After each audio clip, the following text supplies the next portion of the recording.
Abu Dhabi Grand Prix Formula One. George Russell, a former Grand Prix victor and teammate, completed Mercedes 1-2.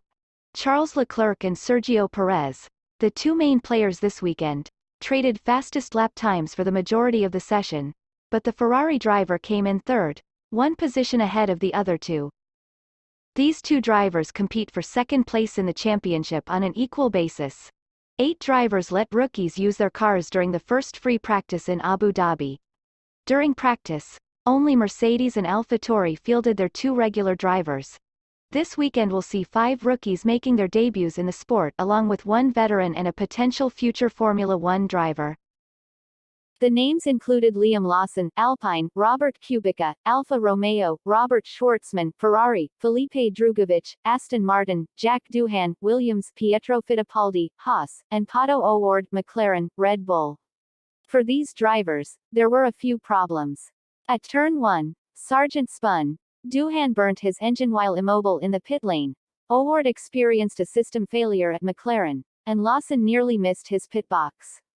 However, generally, most were able to win over their employers and demonstrate why the new rookie practice regulation for 2022 has been a success.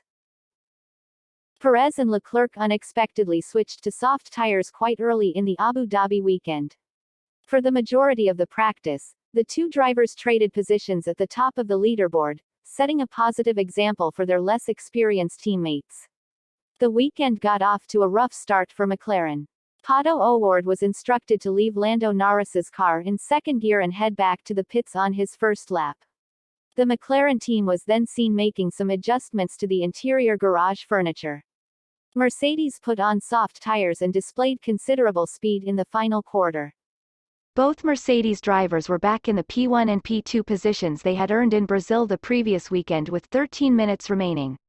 Lawson produced a lap time that was only 0.2 slower than Perez toward the end of the practice.